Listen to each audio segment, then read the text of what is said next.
Hello, everyone. Welcome to our maiden edition of Boat Talk. This is the first time we're ever coming to your airwaves, and we're bringing you good information. You can subscribe and also hit the notification button. And let's share this and let's make this go viral. By the way, my name is Kojo Entry, and I'm your host for the show. Today, we are going to talk about a very serious topic that most people actually overlook. And I believe by the time we are through, you all will have a better understanding and a great picture of how this topic should be treated in our society. And we are discussing today premarital sex and how it influences marriages. And today, I'm not here by myself. I have a wonderful personality that is joining me today. She is a subject matter expert, and she's nobody than our very own India Talbot. She is here today, and she is going to join in the discussion, giving her expertise, so that you all can know what y'all need to do when it comes to such a serious topic. So, without wasting much time, welcome to the show, India. Hi, thank you for having me. Well, people, that's India for you. And I don't need to say a lot because she's here. So I'll have her do her own introduction just so she can tell you much more. Because if I'm supposed to say anything, I might exaggerate a little bit or because of what I know she's capable of doing. But I'll just, pass on the baton so she can just speak for herself. So, India, why don't you tell our viewers something small about yourself? Okay, my name is India, just like the country. I'm a child care teacher at a local hospital. I've been doing that for about 5 years.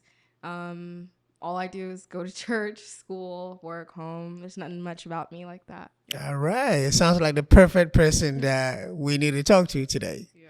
So, the topic at stake here is premarital sex and how it actually influences marriages in the future. And I know this is a hot button issue because that's exactly what is going on in the world right now, especially among the young people. Everybody wants to experiment before they get their head into it. Even some adults that when you actually talk to them, they really want to find out what is going on. You know, they tell you, how am I supposed to know this person? How am I supposed to intimately know this person if I don't get my head into it? At least, just muddy the waters. And they do that. And in the end, it's affecting a whole lot of marriages.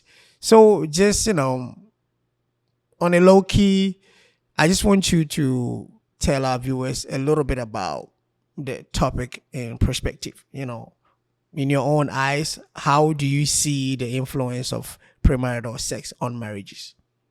That's a great question. So, first, I would like to define marriage.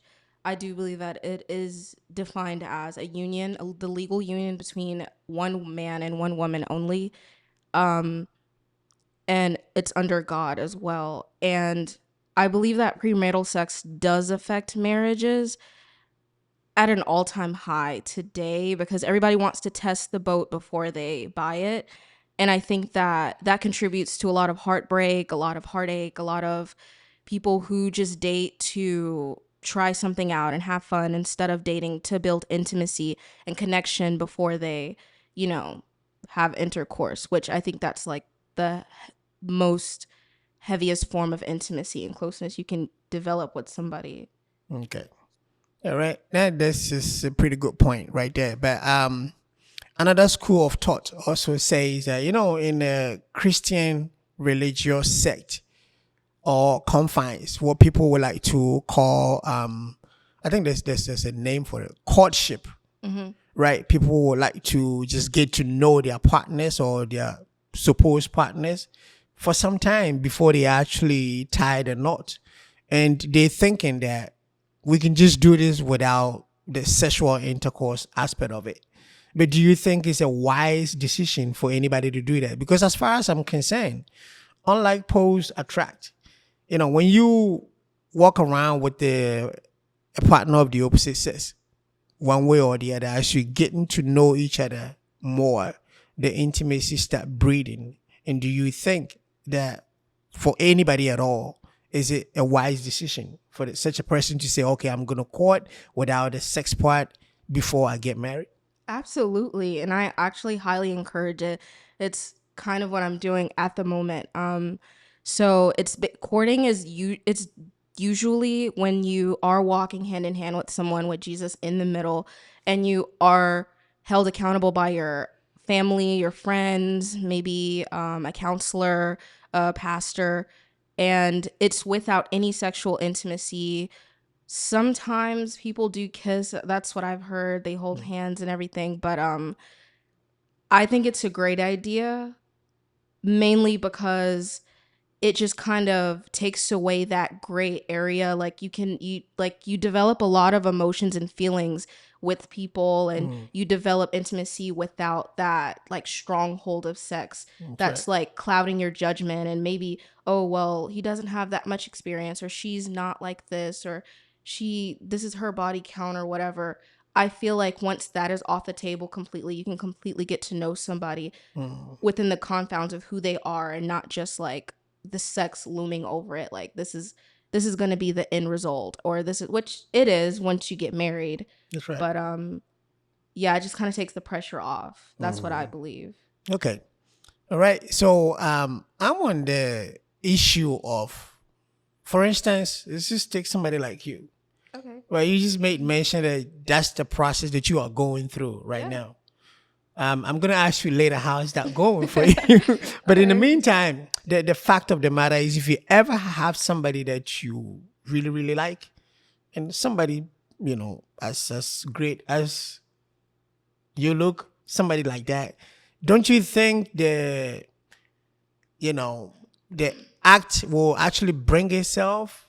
Because for me, the attraction comes the very moment you start holding hands together, you start talking intimately, most especially getting on the phone at nighttime.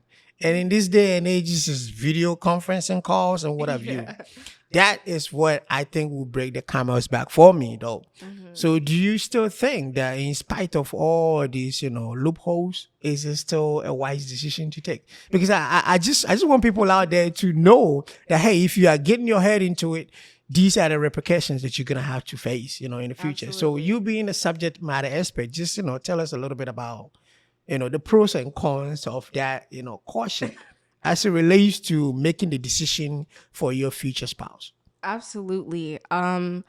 Well, the process of courting is, like I stated before, you are walking hand in hand with, in my experience, I walk hand in hand with Jesus, and then whoever that I predestined to be my husband, or the person that I'm looking forward to be married to.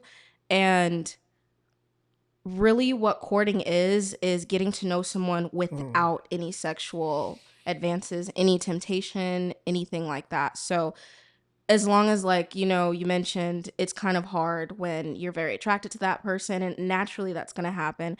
um that's why, as women, I feel like we should hold ourselves accountable by not dressing to tempt people, or tempt the man that we're deeming to be our future husband. Also for men, in the Bible it does state, like, if you do look at a woman with lust in your, that's what's in your You heart. already committed the act. Yes, you've Yeah, already that's committed right. the act. And so as a man, that's where you hold yourself accountable by, understanding your limits as a man. And, if you're starting to feel any type of way, back up a little bit. If you're spending too much time on the phone, set boundaries, set limits. That's kind of what I'm doing in my walk, in my journey with the person that I'm talking to at the moment. Okay. Yeah. Now back to my personal question. Is Go it ahead. hard for you? Just be honest. To be honest, yes, it is very It's hard, hard, especially in right? this generation. It is, yeah. That's right. That's right. You know what? I'm glad that you giving us life experiences, Yeah. and it's kind of priceless for me. In my time, I would say I've been married for 21 plus years now, Oh, and congrats. in my time, that was not the case. And most especially if you're not trained pretty well under a strict Christian background, you are going to fall prey to these things. Because you know what? In my time, we just want to test the waters. Yeah. Boys that grew up in my age, want to just go out there and basically, like you said, keep the body count going, Mm-hmm. right? We want to brag about it, and these are the number of girls that I've actually slept with, and yada yada yada. And in the end, it affects your actual spouse that you are going to meet. Because you know what? When you begin to have premarital sex, the very moment you start engaging in premarital sex, you develop preferences. Mm-hmm. And at that very moment in time, it may not hit you, but somewhere along the line, Madam A comes in and you try to compare to Mm-hmm. Madam B. Absolutely. Okay, Madam B was a freaking bedroom, but A is not like that. Yeah. Therefore, I'm going to stick to B. Maybe at that very time, B is already gone. She's out of the picture, right? So, how are you going to deal with Madam A? Because now Madam A is the main wife and she's home. She's not, you know, an exploit like Madam B used to be. Those kind of like sexual escapades that you used to have, those are gone. Yeah. And it basically affects the marriage. Don't you think so? I absolutely agree. I had a friend who just got married, and she was telling me, which she gave me permission to All give right. this. Okay. She was telling me that in the beginning of their relationship, it was a little hard for her to Mm, develop an emotional attachment to him because of the type of relationship that she had prior, and which she did not court. It was a regular boyfriend and girlfriend relationship. They did, participate in intercourse frequently, but after, she started giving her life to Christ, she started leaning more towards Christian values. The next man that she found, they started courting, mm, sex was off the table, but she had trouble like developing that emotional attachment because it was always looming in the back of her head. I wonder how it is, and I wonder if he's going to please me the way I want to. And I wonder, and she told me that it was very difficult at first. They've been together for 5 years, and she mm, had to get counseling because of that. And it's not like she had like this crazy body count, but it was just the person previously developed these emotions into her. And so yeah, I that's what I've heard before. um that's why it's important not to have sex with somebody like that, because also it develops a strong soul tie. And I wholeheartedly mm. believe in soul ties. It makes you, like you said, compare, oh well, I'm not no longer with this person, but that's what they used to do, and I wonder if this person can do it like that. And people don't understand that you can learn. You can always learn. You can develop you can develop your Yeah, skills and your expertise and whatever. Like, it's people learn. that's right. So Okay. Well, I mean, I'm quite interested in the soul type aspect that you just mentioned. Is it real? yes, I believe it's as real as the spiritual realm. Okay. Yes. Because I believe it's kind of very, very difficult to project such a message to the youth of today because they don't see spirituality as something to run by.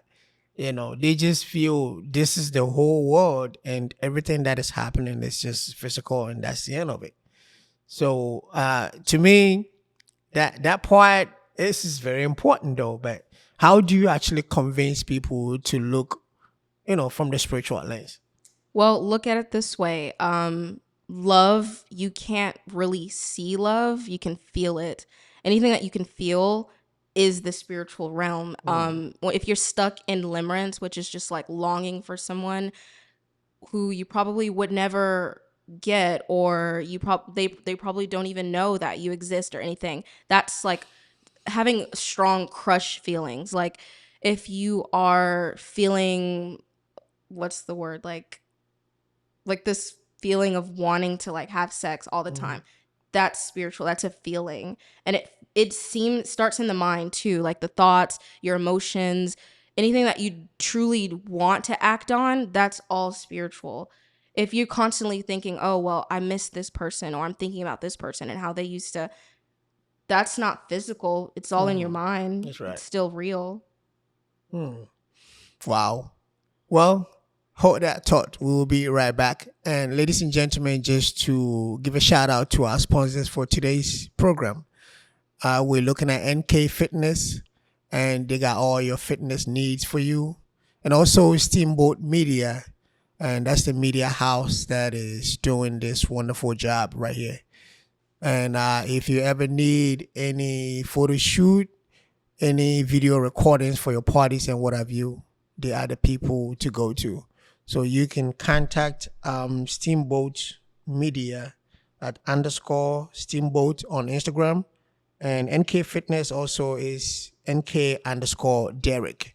And they got all the goodies for you. And they will do a good job. So, ladies and gentlemen, we are back again, and we are still here with Miss India Talbot. And Hello. I hope I said your name correctly, right? Yeah, Talbert. All right, Yeah. all right, all right. So we're just gonna circle back, but before we do that, I just want to read some study that actually happened at the Whitley Institute at Brigham Young University, Okay. and they released the findings this week. As a matter of fact. And according to the studies, they did that in the United States. It says that adults within this country, it says they all indicated that sexually inexperienced people or those who have only had sex with one spouse are more likely to have a quality sexual, satisfying, and enduring marriage. Now, this statistics here is very outstanding.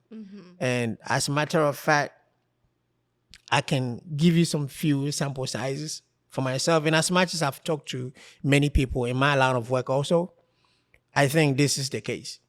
But I'm not sure about what you think. You being a younger person and a subject matter expert, what do you say to this? I completely agree. I also heard a statistic saying that young Christian couples who only have one sexual partner are the happiest and they Okay. do last longer in their marriage as well. I completely agree because when you don't have the history of all these sexual partners, you have nothing to compare it to. You That's have right. nothing to size the man up to. There's no one else that you're longing for. All of your experience lies within that one person. And you don't develop all this really strong emotional intimacy with multiple people. So your heart is not in everyone that you meet. It's only in that one person who you've made a commitment to legally and under God. I wholeheartedly support that. Okay. That's what's up. But then somebody was also talking to me, and he was just alluding to the fact that if you ever walk into a store, or let's just say even a car dealership, you want to test drive the vehicle, right? Yeah. Because you never know. Like for instance, if I want a Tesla and I go to a dealership and I see one that I really like, on the exterior it might look good, but the software alone can actually kill you. For instance, if it's a 2012 to 15 model, it runs on MCU 1, right? Which is an outdated software. If you don't test drive the vehicle, there's no way you're going to be able to find out. Yeah. So, do you think that for some people that are not religiously inclined or were not raised from a Christian home, do you think that it is okay for them to just engage in premarital sex before going into marriage? And most especially if your religion does not dictate that you shouldn't be doing that. But when I look around, I have never seen any religion that encourages Yeah. premarital sex. You Yeah. can go through it from Buddhism to Krishna to Christian to Muslim. I have never seen any religion that actually promotes premarital sex. So, what's your take on people, especially young people, that want to insist that they will test the waters before they actually get into it? That is a really good point. I don't care too much for that analogy. I feel like that stems from like modern day feminism. I'm not Okay. gonna lie. Because even in the medieval times, if you so much as had sex before marriage, you were deemed a common day whore. Like that's what you would be, forgive my language. You would be classified as somewhat like for the king, if he said, okay, I want a bunch of women to have sex with, and that would be known as his concubine. And Mm-hmm. wherever he goes in the kingdom, wherever he goes on the land, all those women follow right behind him. That's right. Even if they don't follow behind him, they would be deemed as a concubine, or they would have to wear the scarlet letter on their chest representing that they've had sex before marriage, they're impure, and they would have to even dress completely different. Back then virgins dressed completely different. They veiled. People who were married dressed a certain way. People who were widows dressed a certain way. So I feel like as the generations progressed, people have become a little bit more unruly, and they've thought, okay, I'm going to test the waters because this is just what I want to do. And especially the people with no religious background, they see it as a form of like freedom and rebellion. And I'm taking back my decision to do what I want. And I know a lot of people who've never had sex and got married, and that was their first Everything partner, worked out and fine. it worked out fine. My parents, for one. So Okay. I disagree with that notion that you have to test drive the car. Well, No. kudos to them. Yeah. But some people have also lost their spouses that they thought they loved so much Yeah. in the beginning because they didn't know what is out there. Especially where I come from. It happens a lot. Most especially if the person that you are married to is not performing sexually, to the best of your taste. It kind of like, throw you off a little bit because you didn't try and you didn't know what was down there. Most especially in this day and age, I think everybody is all about sexual ecstasy. Yeah. And they want to make sure that this my partner will be able to supply me with that. And because they didn't do it, they didn't know. And now they are in it. Yeah. And it's not going the way they wanted it. So they tend to quit. Yeah. So I just want you to give our viewers some advice, as to either they should just wait or they should just test the waters or they should just, pray about it. Whichever way that you want to take the advice from. I just want you to advise our youth for us. Absolutely. So my advice for that, it kind of goes separate, like one for men, one for women. But first, I do want to say life is not a movie. It doesn't happen that way where both people fall back and they're breathing heavy and, oh, that was good. It doesn't work that way. It's very messy sometimes. It's very weird. And sometimes you don't perform the best way, especially the first time.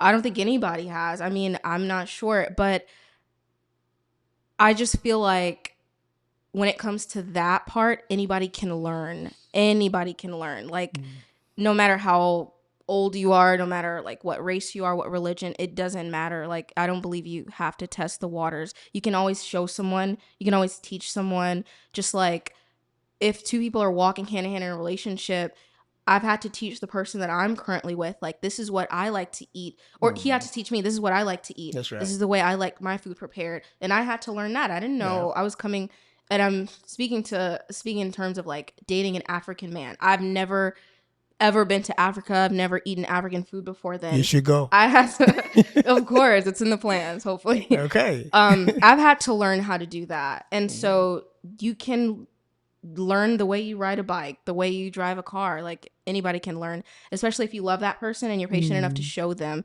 and you've developed that emotional, intimacy so far. That's what I say. Yeah. Well I said, I like the part where you said you should learn how to ride a car. So that's very, very important. And it does happen in the bedroom too. So for all aspiring husbands and wives, it is incumbent upon you to make sure you steady your spouse well. Because when it comes to sex, it's an act. And if you don't know it, you just learn it. These days, there are a lot of books that you can just read. There are sex therapists that you can actually consult. They will show you how to do it and do it properly. But the most important aspect of it, the instrument that makes this whole thing successful when it comes to sex, is the fact that you have to know your partner. And if you study your partner pretty well, I promise you, you will be able to go far. It doesn't matter whether it lasts 5 minutes or 2 hours. As a matter of fact, if you ask me, the best sex should last for 15 minutes. The best ever, yes, 15 minutes. But I know some people would like to hang in for a long time. It all doesn't matter. At the end of the day, it's the satisfaction that you give that matters most. So I would say know your spouse, explore what she likes or he likes, and then put in the work, and everything else will fall in place. All right, ladies and gentlemen, this is where we'll draw the curtain down. And Miss India, I'd like to say thank you so much for spending time with us. Of You have course. given us a lot of insights, great feed. And I just don't know if you have any final words for our viewers today. Final words, I guess, keep God first. Love yourself and love others. That's all I got to say. All right, there you have it, people. Keep God first, love yourself, and love others. This is where the boat comes to an anchor. And today, I was your host, always will be your host. So meet me up here, same time next week, and let's have a great conversation. God bless.